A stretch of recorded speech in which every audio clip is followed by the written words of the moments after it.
सगळ्याला माझी तुमच्या सगळ्याला विनंती आहे. अरे सगळ्याला विनंती आहे की थोडं शांत घ्या. कृपा करून तुमचा आवाज थोडा कमी करा. सगळ्यालाच विनंती आहे, थोडं संयमानं घ्या, शांततेनं घ्या. सगळं झालंय का? आता फक्त आवाज करू नका. आज मी आल्यापासनं धाराशिव लोकसभा मतदारसंघातील माझ्या जीवाभावाच्या सगळ्या लोकांना विनंती केली होती की आज आपण ह्या ठिकाणी उपस्थित राहावं. माझ्या आव्हानाला प्रतिसाद देत माझ्या लोकसभा कार्यक्षेत्रातील सगळी जीवाभावाची माणसं आज या ठिकाणी उपस्थित होती. जवळपास 4:15 पासनं आता 8 वाजत आलेत. सगळ्यांशी चर्चा आम्ही त्या ठिकाणी केली. सगळ्यांचं मत त्या ठिकाणी जाणून घेतलं आणि ही सगळी मतं जाणून घेतल्याच्या नंतर सगळ्या कार्यकर्त्यांच्या, सगळ्या जीवभाव माणसांच्या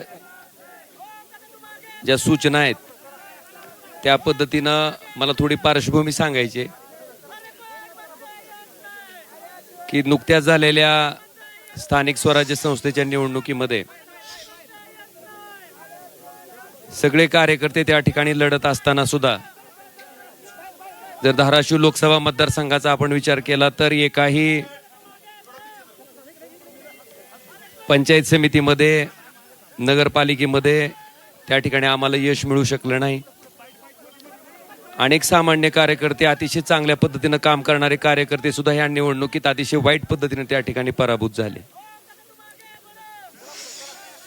मी असेन, आमचे सगळे सहकारी असतील, आम्ही 24 तास मधला 24 तास वेळ सामान्य माणसासाठी, सामान्य लोकांसाठी, त्याच्या समस्येसाठी द्यायचं काम आम्ही प्रामाणिकपणे केलंय. आणि ह्याचे साक्षीदार सगळे सर्वसामान्य माणसं आहेत. आपल्या सगळ्याच्या माहितीसाठी आमचा कार्यकर्ता, आम्ही कधी कामात कमी पडलोच नाही. लोकांच्या समस्या सोडवण्यातही आम्ही कधी कमी पडलो नाहीत. पण दुर्दैवानं सत्तेमुळं त्या ठिकाणी आम्हाला ह्या पराभवाला सामोरं जावं लागलं. मला आपल्याला अतिशय प्रामाणिकपणे सांगायचंय की सामान्य माणसाच्या कामासाठी खरं तर इथं आम्ही लोकप्रतिनिधी म्हणून बसलेलो आहेत. सामान्य माणसाच्या अक्षरशः ट्रान्सफॉर्मरला सुद्धा त्या ठिकाणी अडचणी येत होत्या.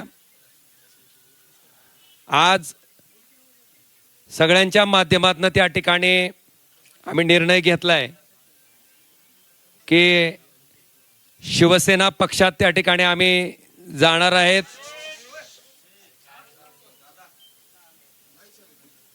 श्री एकनाथ शिंदे साहेबांच्या नेतृत्वाखाली आम्ही त्या ठिकाणी काम करणार आहेत.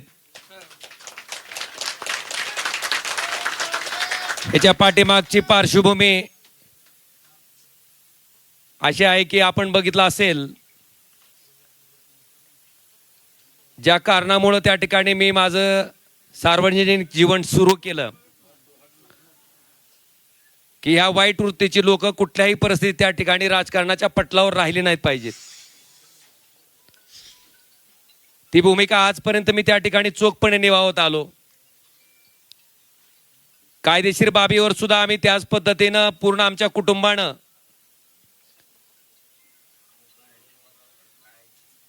महाराष्ट्र पोलीस जे तपास करत होते, कळंबोली पोलीस स्टेशन जे तपास करत होतं ते दबावाखाली करतंय आणि इथून आम्हाला न्याय मिळू शकत नाही.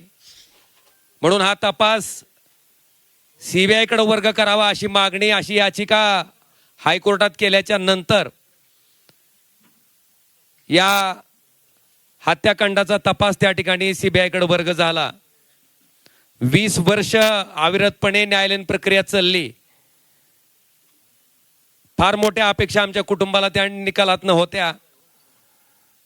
मेरिटवर निकाल येईल अशी अपेक्षा होती, पण दुर्दैवानं जो काही निकाल आला ज्याच्यामध्ये सन्माननीय न्यायालय म्हणतंय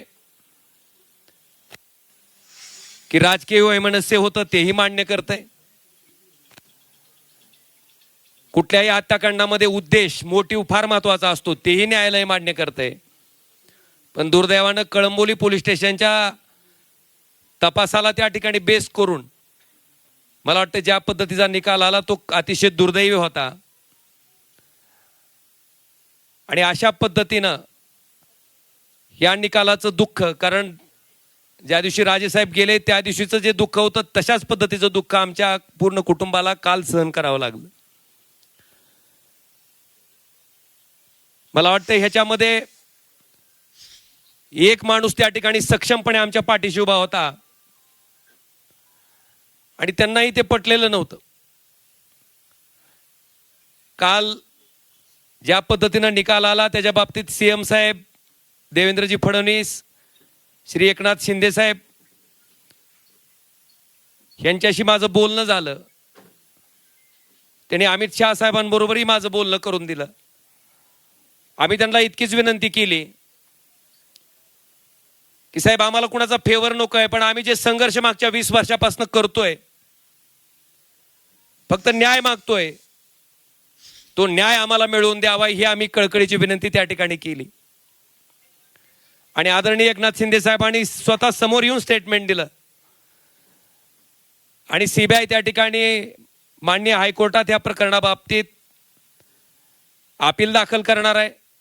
अपेक्षा इतकीच आहे की या केसच्या मेरिटवर त्या ठिकाणी जो न्याय त्या ठिकाणी डावलला गेलाय तो आम्हाला न्याय मिळावा. आणि म्हणून ह्या सगळ्या बाबीचा विचार केल्याच्या नंतर आपण जर आमची इथली राजकीय परिस्थिती बघितली असेल, बऱ्याच मंडळींना वाटतंय की आता तुमचा एक पक्ष त्यांचा एक पक्ष. मी अतिशय प्रामाणिकपणे सांगतो की कुठलाही पक्ष असला तर अशा वृत्तीला राजकारणातनं थांबवण्यासाठी जे काय करावं लागणार आहे त्याच्यासाठी ओमराजे कधीच थांबणार नाही ना मला कोणी रोखू शकते. आज ज्या सत्तेची ताकद घेऊन त्या ठिकाणी आमच्यासारख्या सर्वसामान्य कार्यकर्त्यावर जो अन्याय होतोय, आज गावागावातल्या माणसाला त्या ठिकाणी थांबवलं जातंय. अनेक लोकोपयोगी कामं आहेत. खासदार म्हणून त्या माणसाला वाटतंय की बाबा खासदारांना आमचा ट्रान्सफॉर्मर द्यावा, खासदारांना आमच्यातलं अमुक काम करावं. आज 7 वर्ष होत आलेत. त्या माणसाच्या अपेक्षा फार मोठ्या आहेत. मला वाटतंय निश्चितपणे ह्या सगळ्या अपेक्षांना न्याय द्यायचं काम मी निश्चितपणे प्रामाणिकपणे इथून पुढच्या कालखंडामध्ये करत राहीन. आणि आपल्या सगळ्याच्या माहितीसाठी सामान्य माणूस ओमराजेला ओळखते. 2009 पासून ते आजपर्यंत, 2006 पासून ते आजपर्यंत त्या सामान्य माणसासाठी मी काय काम करतो हे सामान्य माणसानं बघितलंय. आणि म्हणून कुठल्या पैशाच्या हव्यासापोटी, कुठल्या पदाच्या हव्यासापोटी जाणारा ओमराजे नाही. जी काय सत्ता घ्यायची आहे किंवा जी काय सत्तेचा वापर करायचा आहे, कारण आपण जर माझ्याकडची फळी बघितली तर माझ्याकडं मोठे प्रस्थापित माणसं कोणीच नाही.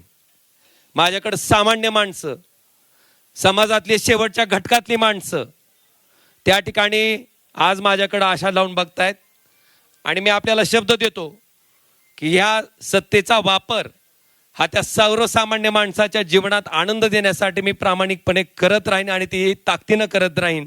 हे वचन मी आपल्या सगळ्याच्या साक्षीनं आज या ठिकाणी देतोय. आणि आम्हाला खात्री आहे की ज्या पद्धतीनं धावून जाऊन काम करायचा त्यांचा स्वभाव आहे त्या पद्धतीने ते निश्चितपणे धावून येतील आमच्या प्रत्येक. कारण आमचं काय वैयक्तिक कुठलंच काम नाहीये, माझं कुठलंच काय असंही नाही किंवा काहीतरी वेगळा व्यवसाय माझा चालू आहे आणि त्या व्यवसायाला संरक्षण घेण्यासाठी मला जायचं आहे ना. माझ्यावर काही ईडी सीबीआयची बी धाड पडली असंही नाही. बांधवांनो, प्रामाणिकपणे काम करणारा 24 तास मधला 24 तास वेळ देणारा मी एक सामान्य कार्यकर्ता आहे.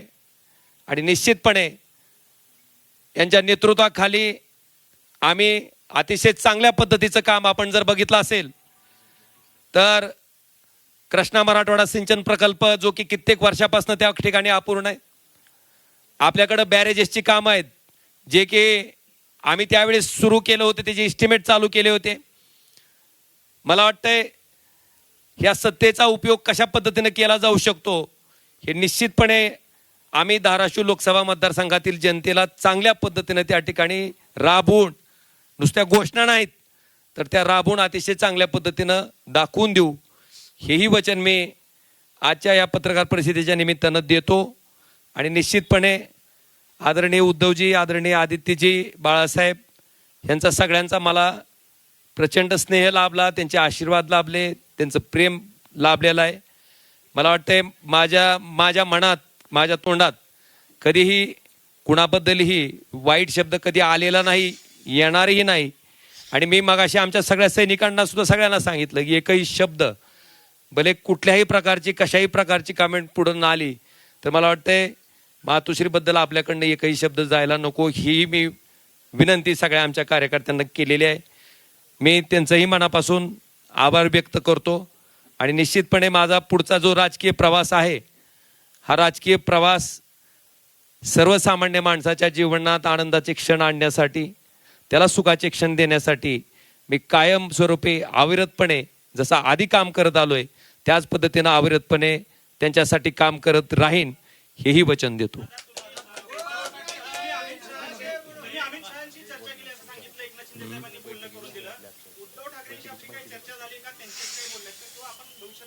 काय काय म्हणले?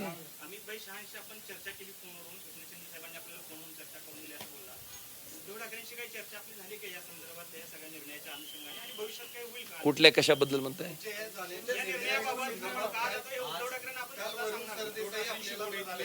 मला वाटतंय आता एक लक्षात घ्या, माझी जी काय भूमिका होती, मी ज्या पद्धतीने ठरवलं होतं, मी ज्या पद्धतीने सांगितलं होतं त्या पद्धतीने मी आपल्या सगळ्याच्या समक्ष मांडलेले आहे.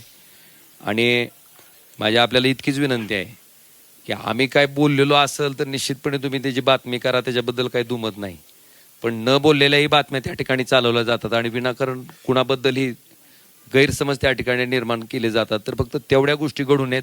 आज मला जे काय बोलायचे मी बोललोय आणि मला एवढंच सांगायचंय, मी बोलण्यापेक्षा मी जो हा निर्णय घेतलाय ह्या निर्णयाचं समर्थन माझ्या कामातनं, माझ्या कष्टातनं त्या ठिकाणी लोकांना दाखवून देईन, एवढं मात्र मी तुम्हाला आवर्जून सांगतो.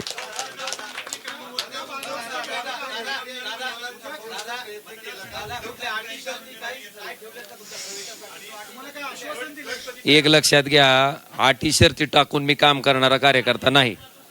आणि आपल्या माहितीसाठी